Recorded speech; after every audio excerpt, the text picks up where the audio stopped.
संत शरण जो जन पड़े सो जन उधरण हार।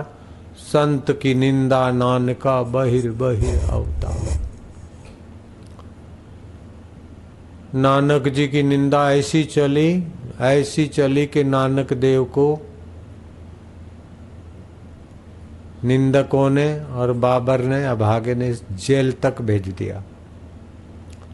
उस समय निंदा करने वालों का पल्ला भारी रहा, लेकिन नानक अभी भी लोगों के हृदय में है और निंदक कौन से नरकों में क्या भुगत रहे हैं मुझे पता नहीं।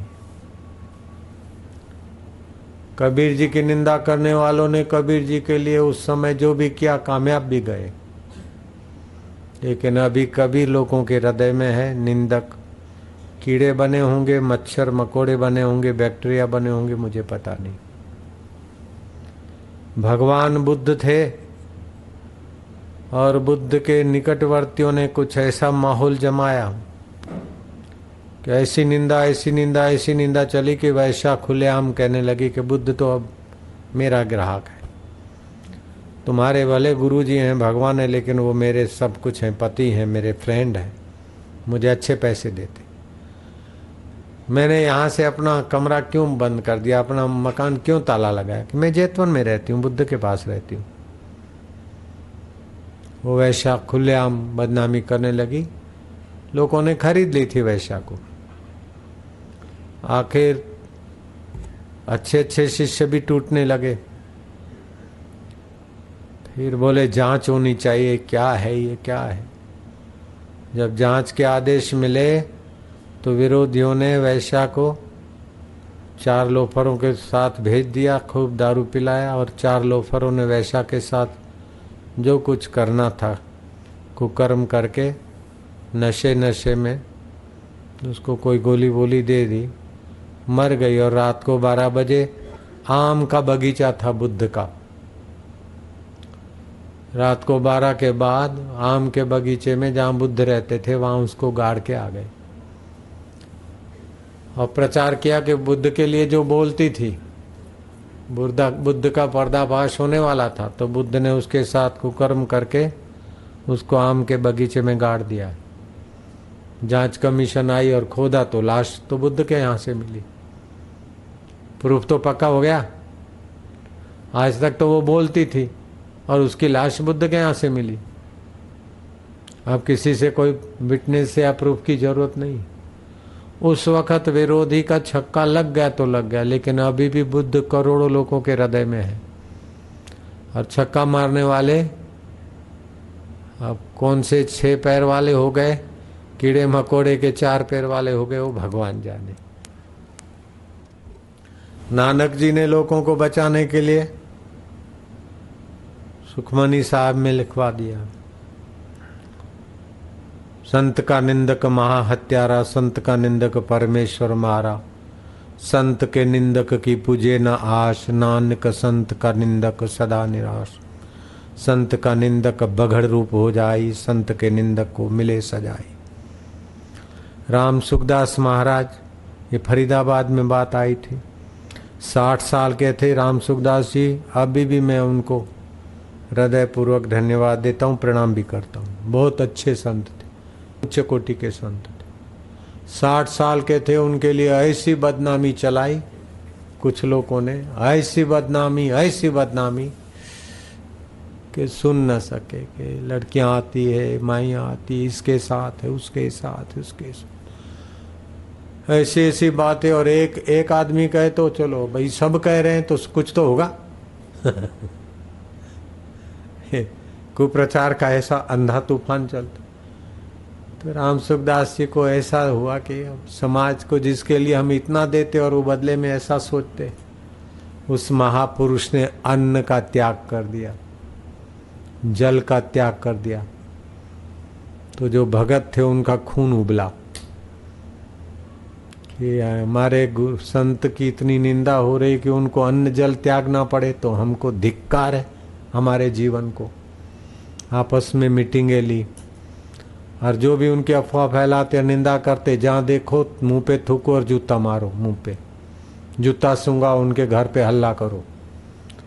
ऐसा साधक तो लाखों थे, निंदक तो 25, 50, 100, 200, 500, 1000 हो गए, 10,000 हो गए। लेकिन सज्जन लोग जब चल पड़े तो निंदक टूट टूट के सज्जन के साथ आ गए। भाई हम नहीं करते थे, वो बोलते थे, वो बोलते थे, हम नहीं बोलते थे, हमने तो खाली सुना था। ऐसा हो नहीं सकता। पहले जो बोलते थे भाई इतने होते तो कुछ तो होगा दाल में काला, बसर टूटता है तभी तो बात आती है। जैसे जयेंद्र सरस्वती के लिए सब अखबार में निगेटिव दे रहे थे, जन्म टीपा आसक्ति या तो फांसी, इनको बैल तो मिल ही नहीं सकता। जब हमने सुना और अटल और आडवाणी जी ने, तो हमने निर्णय किया कि ये अन्याय नहीं सहेंगे। बैठ गए जंतर मंतर पे, पता होगा तुमको, सारी बाजी जो निंदा की थी वो पॉजिटिव हो गई। जयेंद्र सरस्वती घूम रहे और जिन्होंने उनको फंसाया उनका राज चला गया। मद्रास में हमारा सत्संग था, बेचारे भागे भागे आए। बड़ी प्रीति उनके व्यवहार से हमने देखी। 25,000 करोड़ की संस्था है, उसको हड़पने के लिए साजिश थी, या 5,000 करोड़ की, जो भी हो। कहने का तात्पर्य है कि एक घर डाकिनी भी छोड़ती है। इसकी निंदा करो, उससे ये करो, उससे वो करो, लेकिन कम से कम अपने हिंदू धर्म के राम सुखदास जी, हिंदू धर्म के संत की अगर हिंदू ही निंदा करेंगे, हिंदू धर्म की जड़ें अगर हिंदू स्वयं ही काटेंगे, तो फिर क्या जो हिंदू धर्म की जड़ें काट रहे वो हिंदू धर्म की रक्षा करने को आएंगे क्या? जो प्रलोभन देकर लोगों को धर्मांतरित कर रहे हैं, या हिंदू धर्म के देवी देवताओं की घिसी पिटी बातों को प्रचार करके हमारे बच्चों का ब्रेन वॉश कर रहे हैं, और हम भी हिंदू संतों की निंदा करें, तो आगे चल के हमारे हिंदू धर्म की क्या हालत होगी? तो मुझे तो लगता है कि राम सुखदास जी की जिन्होंने निंदा की उनको तो 1000 नालत है, लेकिन जिन्होंने जहां देखो वहां जूता मारो, जहां देखो वहां जूता सूंघा और जूता मारो, ये जिन्होंने निर्णय किया और हवा चलाई, उनको तो मैं 1000 बार धन्यवाद दूंगा।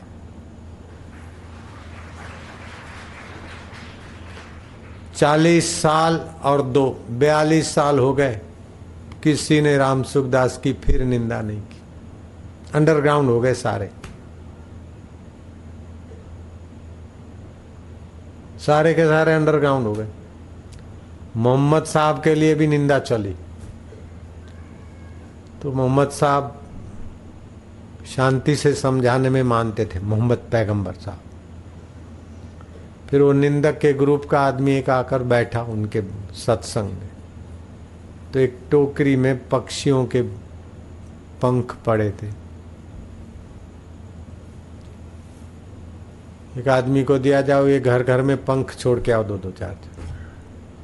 वो निंदक ग्रुप का था कि कुछ ऐसी बात बोले ताकि हम और जाके इनका बदनामी करें। तो पंख 2-2 घर में छोड़ के आया। बोले मोहम्मद साहब ये आपका काम करके आया।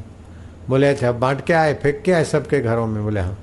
बोले अब ये इकट्ठे करके आओ। बोले जहाँ पना ये इकट्ठे कैसे हुए? तो हवाओं में उड़ गए, कहीं दूर दूर तक पहुँच गए।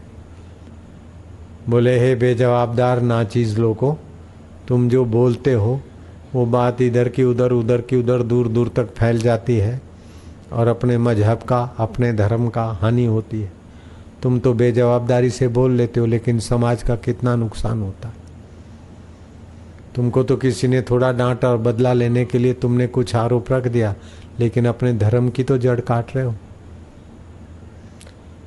तो अगर पिता पुत्र को समझाता है तो पिता नहीं, वो पुत्र का भगवान है। भाई भाई को समझाता है तो वो भाई नहीं है, देवता है। अगर पड़ोसी पड़ोसी को समझाता है तो पड़ोसी नहीं है, वो देवता है। जो अधर्म करे उसको कोई बचाता है, रोकता है, तो हिंदू धर्म की सेवा करता है। वो पिता की जगह पे होते भी देवता है, भाई की जगह पे होते भी देवता है, ऋषि। मैं मेरे गुरुदेव के दर्शन के लिए नैनीताल में इंतजार कर रहा था। गुरुजी आज आएंगे, कल आएंगे।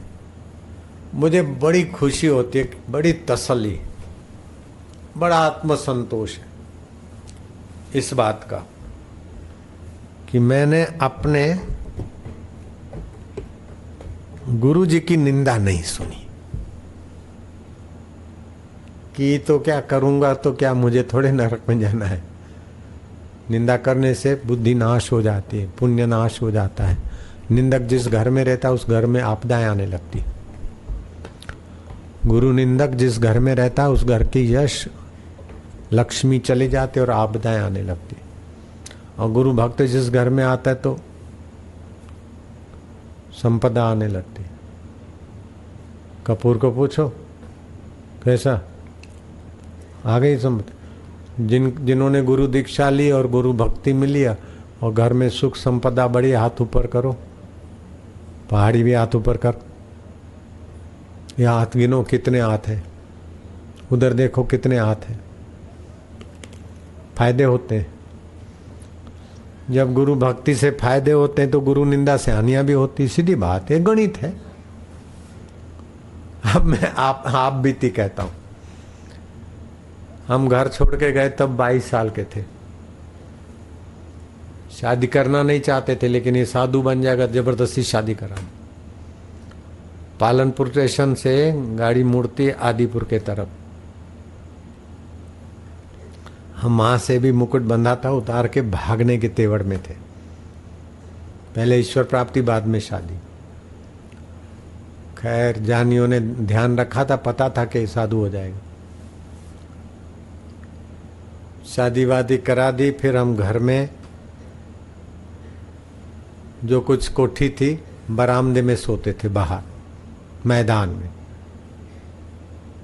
कमरे में सोना खतरे से खाली नहीं है। अपनी खटिया लगाई फक्कड़ साइज। फिर हमने देखा कि आज नहीं तो कल कुछ, क्या पता। उसको समझा बुझा के हम तो भाग चले। 7 साल तक घर नहीं गए थे। तो भाग चले तो नैनीताल आए गुरुजी के। तो गुरुजी आज आते, कल आते। तो नैनीताल तुम जाओगे तो यहाँ से बीच में हनुमानगढ़ी आती है, किसी ने देखा हो तो। हाँ, तो वहाँ एक महाराज रहते, निमकरोली महाराज, उस समय रहते थे। बड़ा नाम था। और उनके पास ऐसी कोई सिद्धाई थी कि नाव में बैठे और पानी भर ले, फिर गिलास में डाले। बोले क्या है? बोले गुरुजी जल है। बोले लो ये दूध बन गया, लो। तो बहुत लोग मानते थे चमत्कार को। तो हमने कहा चलो अपन भी जरा जाके आए। गुरुजी जब आएंगे तब तक आज बैठे तो 11 साढ़े 11 बजे थे। तो 22 साल की उम्र थी। वो पहनते थे और शाल ओढ़ते थे, बाल गिंगरूले थे, गाल ऐसे टमाटे जैसे, पर्सनालिटी कुछ थी। अरे अभी ऐसे टनाटन लगे तो 22 साल के तक कैसे होंगे?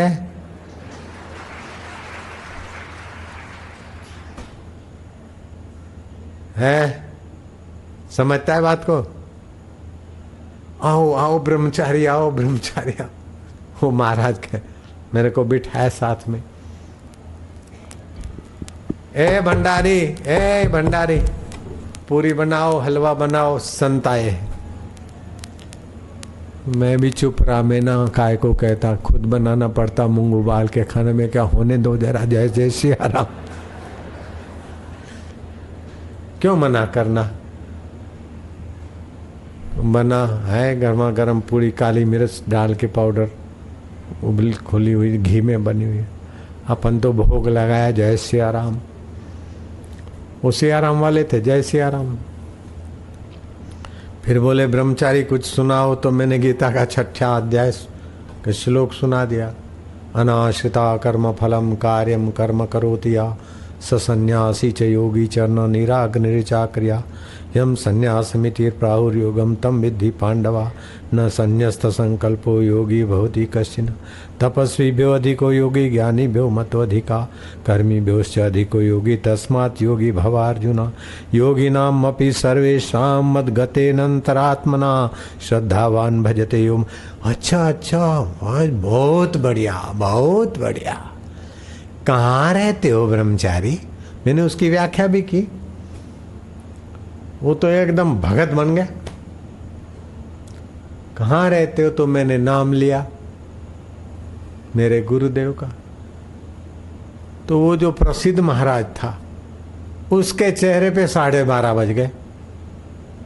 अरे बोले वो सफेद कपड़े वाला है लस, उधर रहते हो? मैं उठ के ऐसा चला कि मुड़ के उसका मुंह नहीं देखा जिंदगी भर। आज तक फिर मैंने मुंह नहीं देखा। मैंने जिसके यहाँ सिर झुकाया उसके लिए उसके चित्त में अश्रद्धा हो। हम मुंह देखें अपने पुण्य क्यों नाश करें? गुरुद्रोही संत द्रोही, उसकी तो छाया भी नहीं पड़नी चाहिए हमारे नजीक। मुझे अपनी इस श्रद्धा पर नाज है। दोबारा मैंने कोई किसी निंदक को अपने आंखों के सामने नहीं देखा। मेरे गुरु के लिए कोई घिसा पिटा बोले ऐसे पातकी को मैंने नहीं देखा आंखों से। जब जाऊं तो मैं जो मेरे को मानेगा वो लीलाशाह भगवान की जय, दादा भगवान की जय। अब आप मेरे को मानते हो, क्या मेरे गुरु की निंदा करने की ताकत है? कपूर, आपके बाप की ताकत है मेरे बाप की निंदा कर सको? नहीं कर सको। अहो भाव होगा। साईं लीलाशाह जी ने हमको बापू जी दिए। तो गुरु से निभाने का भी अपने आप में पुण्य होता है, यश होता है, तसल्ली होती है। और गुरु से गद्दारी करते तो अंदर में नालत भी होती है, खटक होती है। मुंह छुपा के आदमी रहता है, दब्बू होके रहता है और सूझबूझ मारी जाती। गुरु की निंदा करने से बुद्धि मारी जाती। गुरु से बेवफाई करने से निर्णय गलत होने लगते और गुरु से वफादारी करने से निर्णय अच्छे आने लगते। चाहे बिजनेस में हो, चाहे भक्ति में हो, चाहे साधना में हो। मेरे पास ऐसी ऐसी बातें, ऐसे ऐसे रहस्य आ गए कि अभी मैं आप लोगों को डांट सकता हूं अच्छी तरह से। मैं आप लोगों को बोल सकता हूं कि तुम क्या हो, अपनी जिंदगी बेच रहे हो। जो छोड़ जाना है उसके पीछे तुम खपे जा रहे हो। तुम संसार के पिट्ठू हो, ऐसी मैं तुमको गाली दे रहा हूं अभी। अपना तो है, पिट्ठू हो। मजूरी कर करके छोड़ के सब चले जाओगे। तुम शहंशाह का अधिकार अपना भूल रहे हो। जो जन्म के पहले था, मरने के बाद रहेगा, उस खजाने को छोड़कर जो तुम्हारे साथ पहले नहीं था और बाद में नहीं रहेगा, उस चीजों के पीछे तुम मजूरी कर रहे हो और पिट्ठू बन रहे हो। कल भी मैंने डांटा था, आज भी बोल रहा हूं कि मेरे को डांटने की ताकत कहां से आई। गुरु से मैं वफादार रहा और मुझे ऐसे ऐसे अनुभूतियां और ऐसा ऐसा मेरे पास साधना की ऐसे ऐसे ट्रैक हैं कि तो कोई 50 साल साधना करे और मैं उसको 50 दिन में वहां पहुंचा दूं। अरे 40 दिन में हम पहुंचे तो वो 50 दिन में क्यों नहीं पहुंचेगा?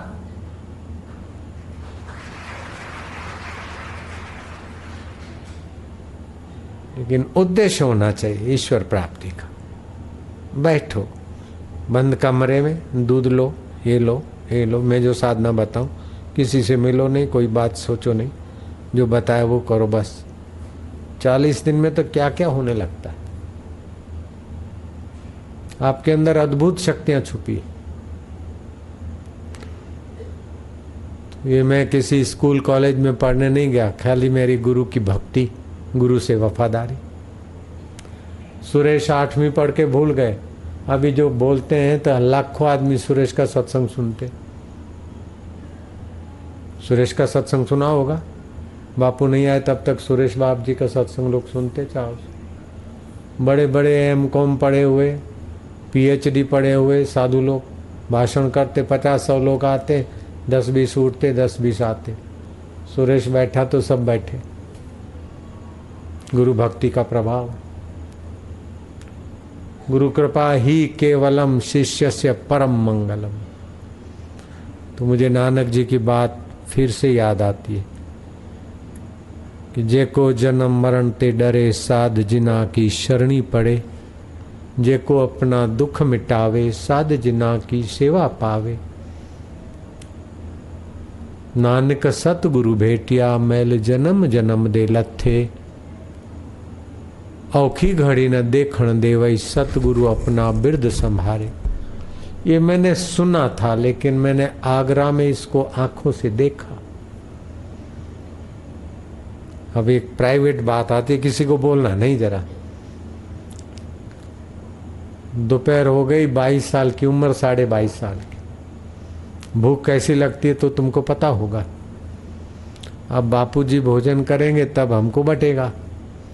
तो बापूजी का भोजन गया, तो मैंने वो बापूजी के सेवक को बोला, बापूजी का तो भोजन हो गया। बोले अभी नहीं हुआ। फिर थोड़ी देर हुई, मैं कहा बापूजी का भोजन हो गया, साईं का। ऐसा नहीं कि साईं खा ले, साईं खाए तो हमको मिले। बात ये थी, ऐसा नहीं कि बापूजी भोजन कर ले तो अच्छा है, नहीं, बापूजी भोजन कर ले तो हमको मिल जाए, हमें भूख लगी। हमारा कहने का मतलब हमारी भूख थी, समझ रहे हो। बोले अभी नहीं किया। रोज तो साईं कर लेते, अभी नहीं किया। बोले तेरे को पता नहीं यार, वो भोजराज उपलेटा वाला मर गया है, उसकी तार आई। मैं टिफिन ले गया और उसकी तार आई। तो साईं ने भोजन करके वो ध्यान नहीं करेंगे, इसलिए साईं टिफिन रख दिया है। वो ध्यान में बैठे, वो मर के कहीं इधर उधर के लोक में न चला जाए। अपना खास उनका शिष्य है, तो उसकी आत्मा की सदगति करने में साईं लगे। मैं सोचा कि हयात होते तभी तो संभालते हैं, लेकिन मरने के बाद मेरे शिष्य की दुर्गति ना हो, ये गुरु के सिवाय कौन कर सकता है।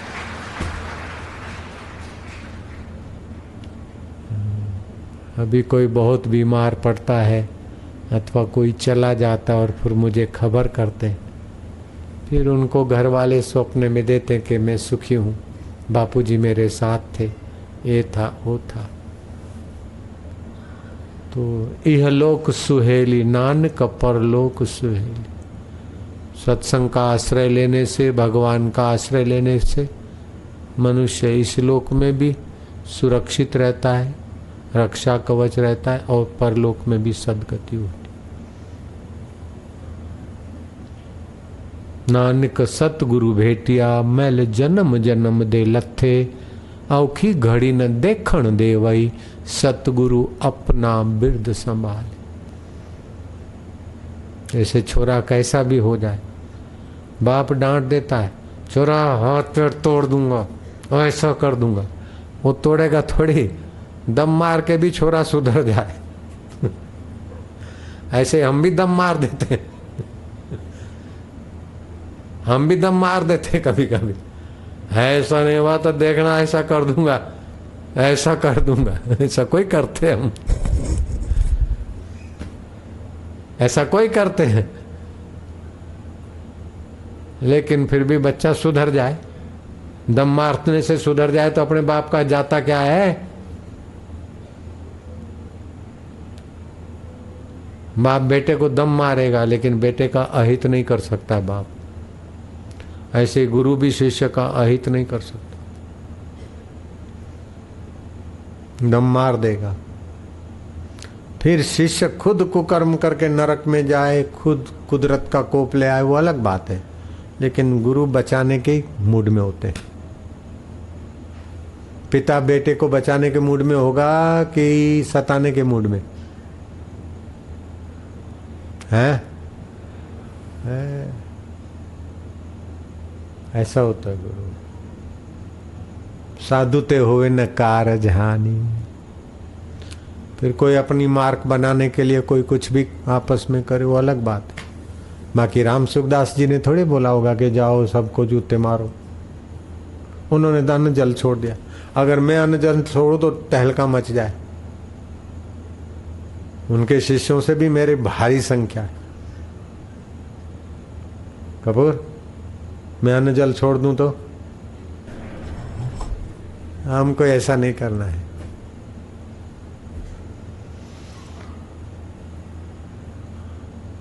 तो अपने जीवन में दो बातें पक्की कर लो। एक है नित्य, नित्य रहने वाली चीज, वो है परमात्मा। और दूसरा है अनित्य, वो है शरीर और संसार। शरीर पहले नहीं था, बाद में नहीं रहेगा। दुख पहले नहीं था, बाद में नहीं रहेगा। सुख पहले नहीं था, बाद में नहीं रहेगा। लेकिन उसको जानने वाला परमात्मा पहले था, अभी है, बाद में रहेगा। आदि सत्य, जुगाति सत्य, है भी सत्य, नानक हो से भी सत्य। जगत का ठीक ज्ञान आ जाए तो परमात्मा मिल जाए, परमात्मा का ठीक ज्ञान आ जाए तो जगत का पोल खुल जाए। परमात्मा नित्य है, हमारे साथ है, संगी है, साथी है, और कभी हमको छोड़ नहीं सकते। हम उनको नहीं जानते, फिर भी हमारे साथ भगवत सत्ता है। और संसार अनित्य है, हर समय बदलता है। ये गजरात जब आया था उस समय जो था अभी ऐसा नहीं है, बदल रहा है। ऐसे आप आए थे उस समय, अभी ऐसे नहीं है, बदल रहे। तो शरीर और संसार बदल रहा है और परमात्मा अबदल है। वो परमात्मा मेरे हैं, अपने हैं, उनको मैं कैसे पाऊं, कैसे जानूं? गुरु की कुंजी में। कितना भी धन कमा लिया साथ नहीं चलेगा, लेकिन सत्संग का पुण्य साथ नहीं छोड़ेगा। कितना भी पाप किया है, कैसी भी गलती की है, लेकिन गुरु का शिष्य गुरु से निभा लिया, अंत समय कुछ भी हो अपने शिष्य का तो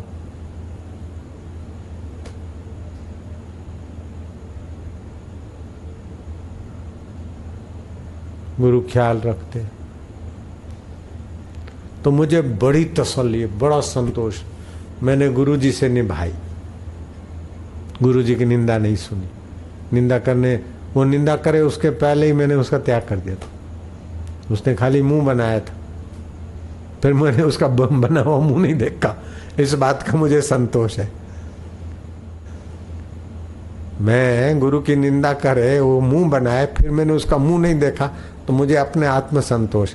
अगर मैं दो शब्द निंदा का सुनता तो मुझे ग्लानि होती, अथवा मैं भी गुरु की निंदा करता तो मेरा आत्मा मेरे को अभी भी नालत देता, और फिर मेरा ऐसा प्रभाव नहीं हो सकता था। अगर मैं गुरु की निंदा सुनकर बैठता तो मेरा सत्संग ऐसा नहीं हो सकता था। क्या ख्याल है? मैं अगर उसके हाँ में हाँ भरता अथवा गुरु की निंदा सुनता तो क्या गुरु की कृपा पचती मेरे को और मेरे सत्संग में ऐसी बरकत आती?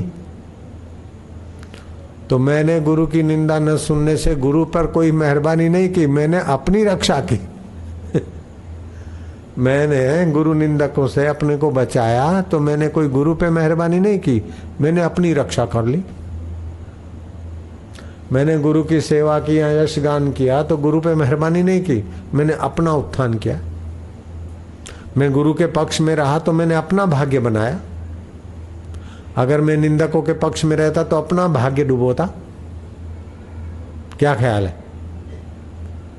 निंदकों के पक्ष में रहता तो मैं अपना भाग्य गर्व करता, लेकिन मैं वफादारी के पक्ष में रहा तो मेरे को फायदा हुआ। तो इसी बात को गुरुवाणी कहती, करनी आपो अपनी के नेड़े के दूर, जिन्नी नाम ध्याया गए मस्तकाल, नानक ते मुख उजले केती छुट गई ना। जन्म जन्म भर मत फिरो मिट्यो न मन को त्रास, कह नानक हरि भज मना निर्भय पावे वास। ओम नमो भगवते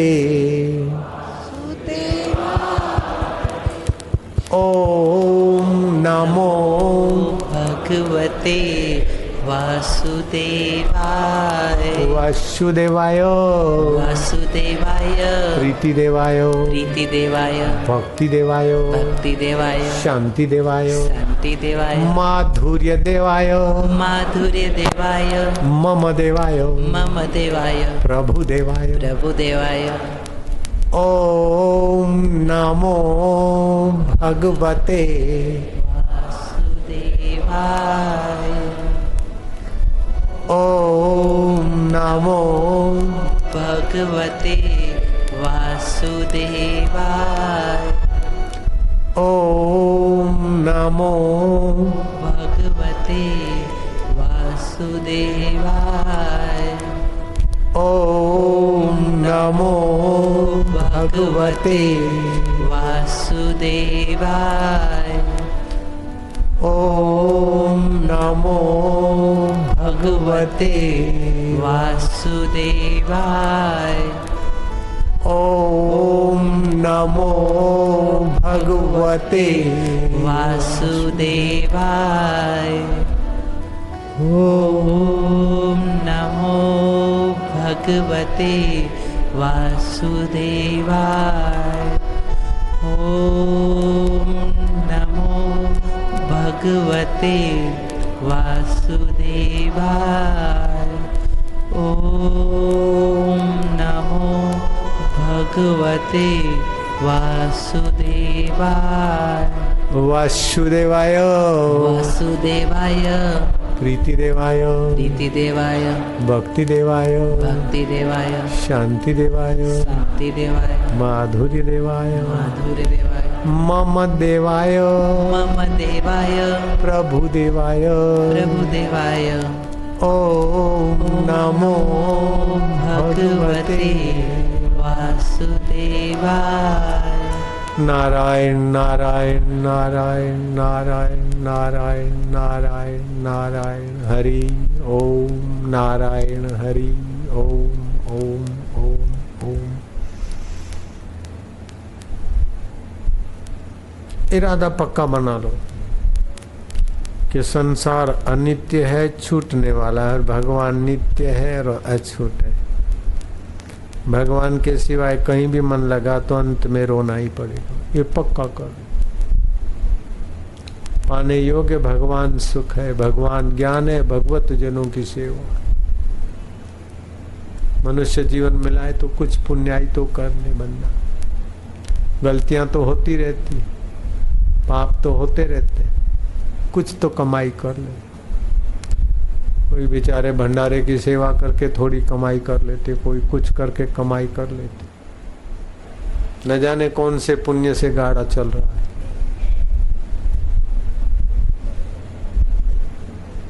बार बार किया हुआ पुण्य हृदय को पावन कर देता है, भगवान से मिलने के योग्य कर देता है, और बार बार किया हुआ पाप हृदय को मलिन करके, अशांत करके नीच योनियों में ले जाता है।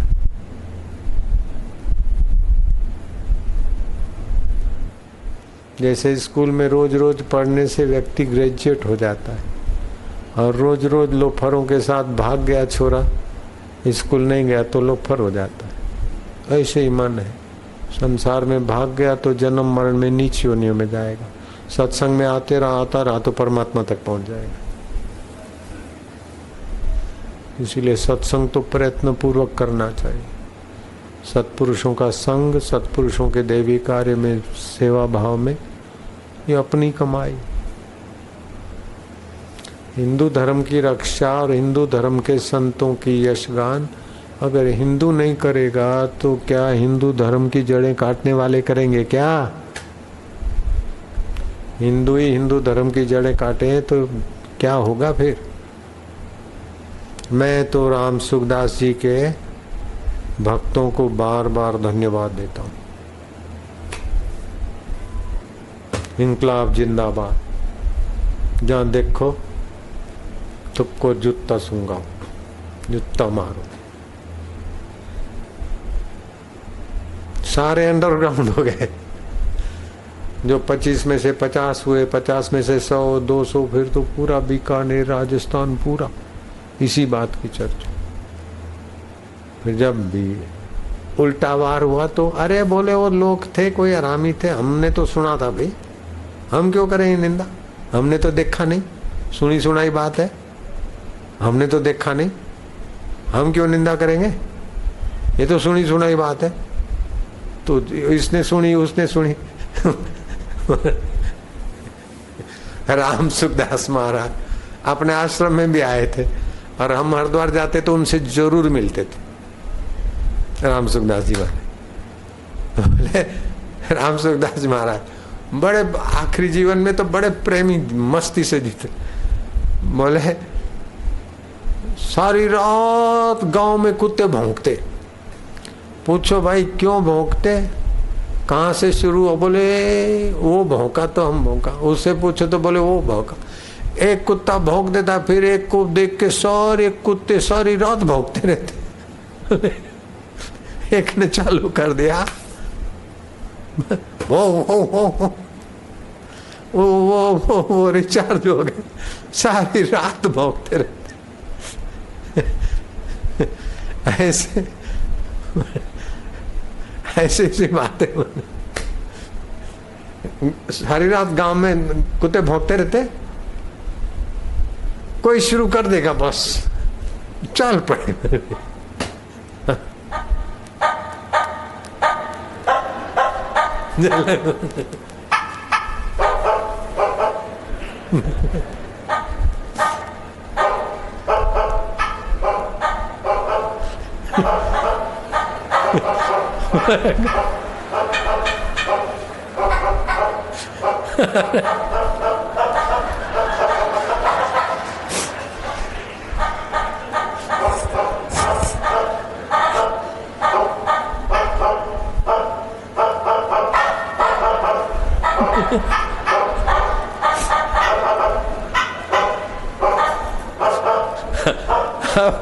अब रजोगढ़ी में खैर नहीं है, रजोगढ़ी में खैर नहीं है, चल पड़े। तो ऐसे ही किसी के लिए अफवाह, निंदा, दोषारोपण ऐसा ही है।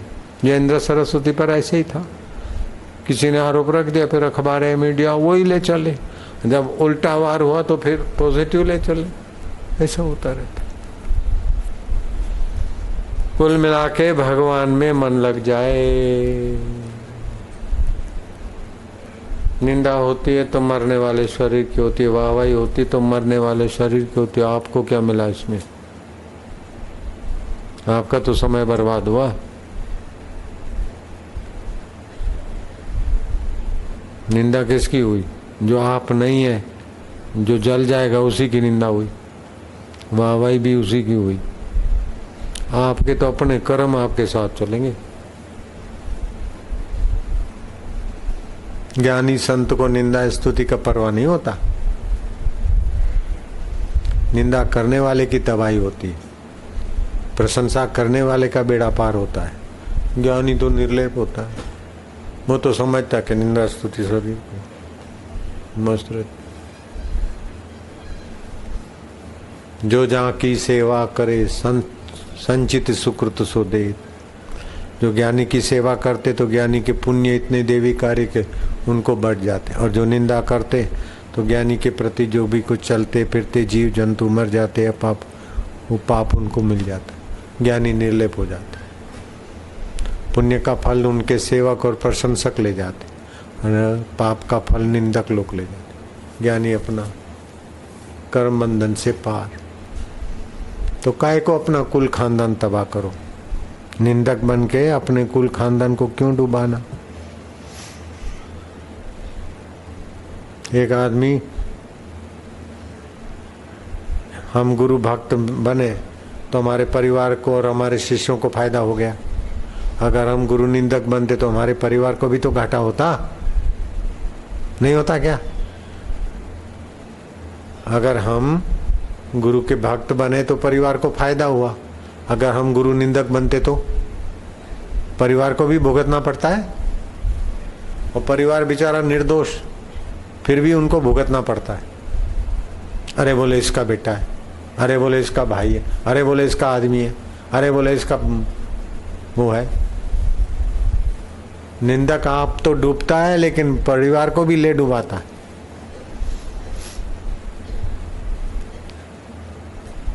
कबीर जी ने ऐसे लोगों को बचाने के लिए बोला, कबीरा निंदक ना मिलो, कबीरा पापी मिलो हजार, पापी मिलो हजार, एक निंदक के माथे पर, एक निंदक के माथे पर, लाख पापिन को भार। लाख पापिन को भार। लाखों पापियों का बोझा निंदक पर पड़ता है, इसलिए निंदक परिवार सहित डूबता है फिर, इसलिए ठीक नहीं। तो भगवान को प्रार्थना करे कि भगवान तू सतबुद्धि दे, सत्संगति दे, सत सुमरण दे। नारायण नारायण हरि ओम गोविंद अच्युत। हे भगवान अंत वेला सत्य अंतिम श्वास तेरे सुमरण में जाए, क्या पता कौन से। हे गुरुदेव उजाले अपनी राहों के हमारे साथ रहने दो, न जाने जीवन की किस गली में शाम हो जाए। ज्ञान का उजाला हमारे साथ रहे, न जाने जीवन की कौन सी गली में शाम हो जाए। ऑस्ट्रेलिया जाते जाते चले जाए, बाथरूम जाते जाते चले जाए, बस में जाते जाते चले जाए, कब कहाँ से चले जाए। आपके ज्ञान का उजाला हमारे साथ रहे, आपके पुण्य का उजाला हमारे साथ रहे। हे गुरुदेव आपके आशीर्वाद का उजाला हमारे साथ रहे, ये पक्का कर लो। उजाले अपनी राहों के हमारे साथ रहने दो, हमारे साथ रहने दो, न जाने जीवन की किस गली में, न जाने जीवन की किस गली में शाम हो जाए, शाम हो जाए। अब ये जीभ ऊपर लगा देना तालू में तो याद रह जाएगा। उजाले अपनी राहों के, उजाले अपनी राहों के, बोलोगे नहीं, तालू में जीभ लगा के पक्का करो।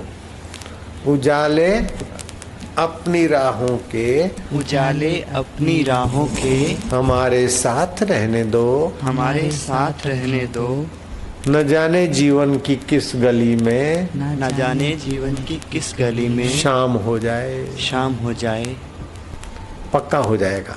उजाले बोलो,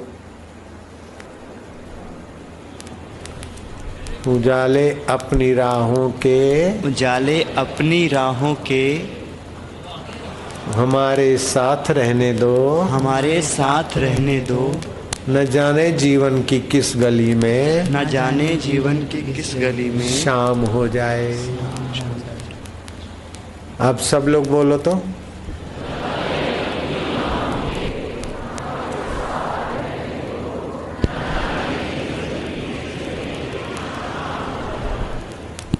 बस ये ज्ञान का उजाला, सत्संग का उजाला साथ में रखो, वही साथ में आएगा, बाकी सब चीजें यहाँ पड़ी रह जाएगी।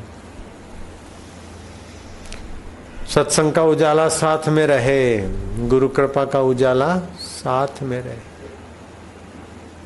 नारायण नारायण नारायण नारायण।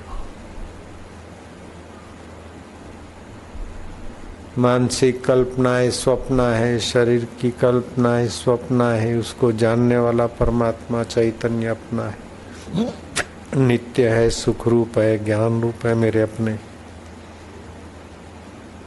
नारायण नारायण नारायण नारायण नारायण। हरि ओम ओम ओम ओम ओम ओम।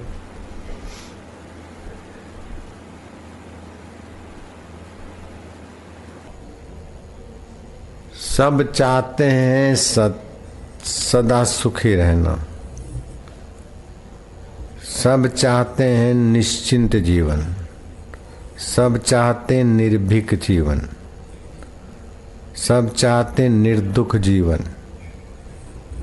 कीड़ी भी दुखी जीवन नहीं चाहती, मकोड़ा भी भयभीत जीवन नहीं चाहता। एक कुत्ते का पिल्लर भी भय होता है तो प्रतिकार करता है, भौं भौं करता, अंदर भी फिर आंखें दिखाता रहता है। छोटा सा कुत्ते के बच्चे को भी डराओ ना, हमने देखा है, कोई नहीं चाहता कि मुझे कोई डराए, हैं? और जिससे आप डर के रहते हैं उसके प्रति आपका आदर नहीं होता। तो बोले हरि डर गुरु डर, डर करनी में सार, रज्जब जो डरिया सो उधरिया, गाफिल खाया मार। तो जिससे हम भय खाते उसके प्रति हमारा आदर नहीं होता। कोई हमें डराए हमें पसंद नहीं होता, ये बात भी सच्ची है। और फिर ये बात कैसे आई कि हरि डर, भगवान से डरो। अरे बोले खुदा से डरो भगवान से डरो, गुरु से डरो, काम करने में जरा डरो, लोग क्या बोलेंगे। और जो ऐसा डर रखते हैं वो उतर जाते हैं, और जो ऐसे निर्भीक होके मनमाना आचरण करते हुए फंस जाते, जेल में हो जाते। तिहाड़ बिहाड़ ऐसे लोगों के लिए बना है। अरे हमें परवाह नहीं है, जो आएगा देखा जाएगा, कर लिया तो फिर जो होता है वो हो लिया। ऐसा भी तो है। तो क्या किया जाए, डरना चाहिए कि नहीं डरना चाहिए? डर अच्छा है कि बुरा है? बोलो। डर बुरा तो लगता है, और डर अच्छा हो तो शास्त्र सहमत भी नहीं है। शास्त्र बोलते हैं अभयम सत्व संशुद्धि, निर्भय रहो। तो गीता कहती है निर्भय रहो, गुरवाणी कहती है निर्भव जपे सकल भव मिटे। तो डर को तो अस्वीकार करते हैं। फिर यहाँ भी बोलते हैं कि हरि डर, भगवान से डरो, खुदा से डरो। समाज क्या कहेगा, जरा नीति में नियम से चलो, डरो। और नहीं चाहते हुए भी, ड्राइविंग करते हुए भी डरते हैं। ड्राइवर तो ड्राइविंग करता, पास वाला भी मन से एक्सीलेटर देता रहता है, ब्रेक देता रहता है, मुंह का एक्शन से गाड़ी रोकता रहता है ड्राइवर के पास जो बैठा रहता है वो भी खूब अंदर लबू जबू जबू लबू कुछ न कुछ उसके हृदय पर होता रहता है। नहीं चाहता है, फिर भी ड्राइवर के पास बैठा है तो अरे अरे, चाहे उसमें आम आदमी हो चाहे बापू खुद हो, सीधी बात है। जब कोई ड्राइवर ऐसा है वो चलाता है, लेकिन होय होय मेरे को बोलना पड़ता है। मेरे को भी लगता है डर उस समय, है अरे ऐसा तो हमारे से भी होता है। बात है सच्ची तो सच्ची कहना, चाहे बापू हो चाहे बेटा हो। ऐसा नहीं कि हम निर्भय तो ड्राइवर के साथ बैठते उस समय हम निर्भय नहीं होते, हम डरते रहते। ड्राइवर कार चलाता है ना, उस समय हम निर्भय नहीं होते, डरते रहते। हाँ, हमारे तत्व में डर नहीं है, लेकिन हमारे चित्त में तो डर आता है भाई, सीधी बात है। अंतःकरण में तो डर आता है। अरे ऐसा होता है मेरे को, आपको होता होगा कि नहीं होता होगा। आप भले ही नक्कटे होके निर्भय बन जाओ, लेकिन मेरे को तो भय ही लगता है। कितना भी नक्कटा हो फिर भी उसको भी डर लगता है। लो, लगता है कि नहीं लगता? तो क्यों डर लगता है? डर लगता है जब हम गाफिल होते हैं। गाफिल कब होते हैं कि शरीर को मैं मानते, व्यवहार को सच्चा मानते और आत्मदेव को भूल जाते, तब डर लगता है।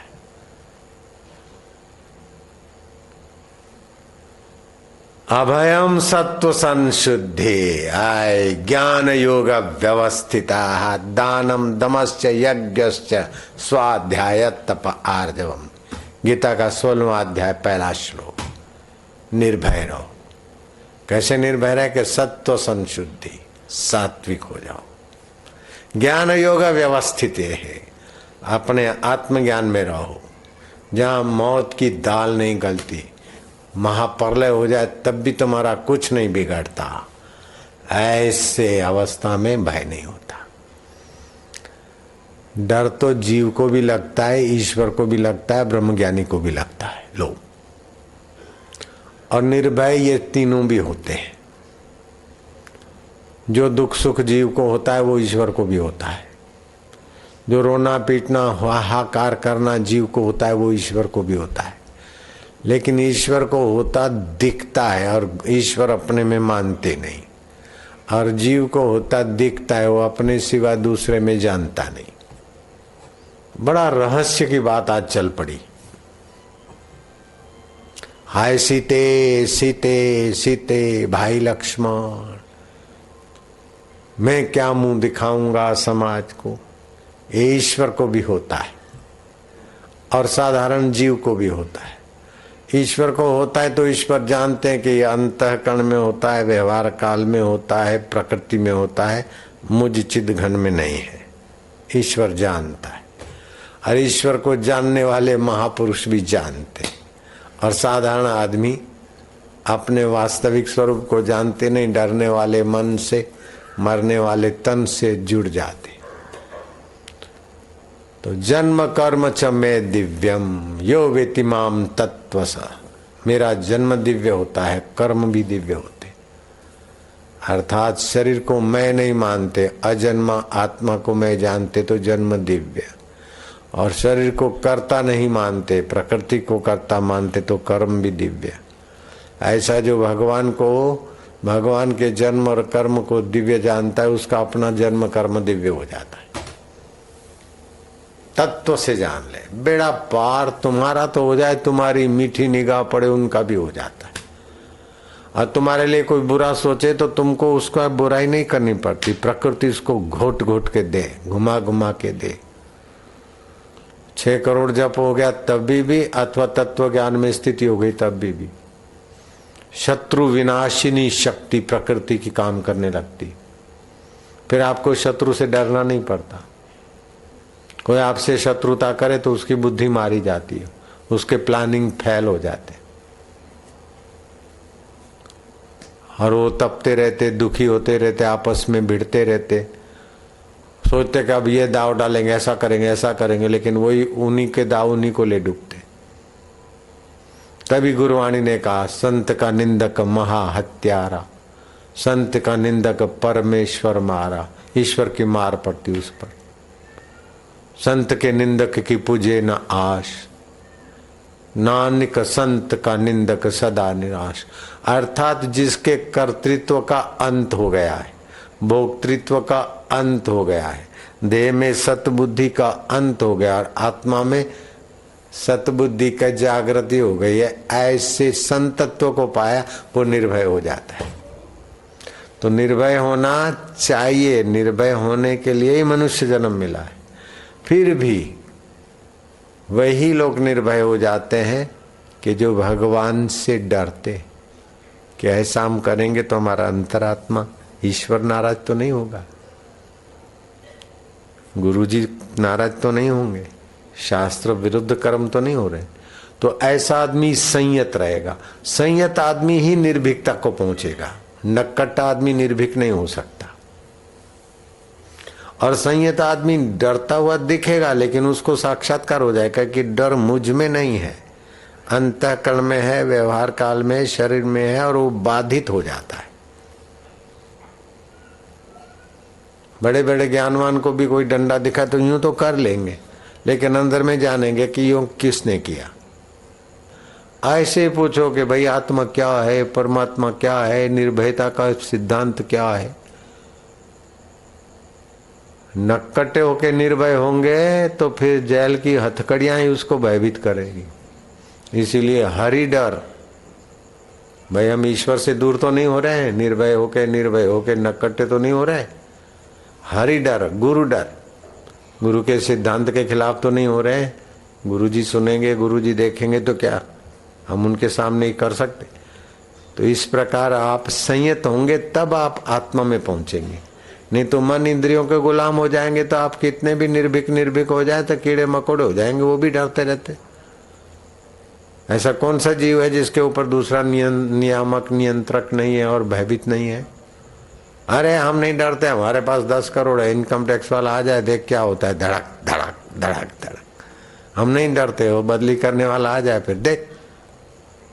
जब तक आप शरीर में रहेंगे, मन में रहेंगे, इंद्रियों में रहेंगे, जगत को सत्य मानेंगे तो भय आपका पीछा नहीं छोड़ेगा। इसीलिए भय से पार होना हो तो हरि डर गुरु डर, डर करनी में सार, रज्जब जो डरिया सो उधरिया, गाफिल खाया मार। अगर हम गुरु जी की मर्यादा में और डर में नहीं रहते तो अभी निर्भीक नहीं हो सकते थे। सीधी बात है। आद्य शंकराचार्य ने कहा गलते देह अध्यासम, देह का अभिमान गलाने के लिए शास्त्र, भगवान, गुरु आदि के अनुरूप होने के लिए संयत होना चाहिए। तो संयत होंगे तो फिर देह का अभिमान, देह में मैं पने की जो बुद्धि है वो थोड़ी ईश्वर के नजीक चली जाएगी। संयत हो जाओगे तो इंद्रियों पर, मन पर, बुद्धि पर नियंत्रण होने से बुद्धि में निखार आएगा, मन में निखार आएगा। तो अपने ईश्वरत्व को आप सत्य मानेंगे और ये डरने वाले इंस्ट्रूमेंट को आप प्रकृति का मानेंगे। मरने वाले शरीर को आप मैं मानने की गलती से पार आ जाएंगे। दुखी सुखी होने वाले मन को आप मैं मानने की गलती से पार आ जाएंगे। राग द्वेष से भरी बुद्धि को मैं मानने से आप मुक्त हो जाएंगे और आप अपने वास्तविक मैं में आ जाएंगे। और आपका वास्तविक मैं तो महाप्रलय हो जाए तब भी उसको कोई नहीं डरा सकता।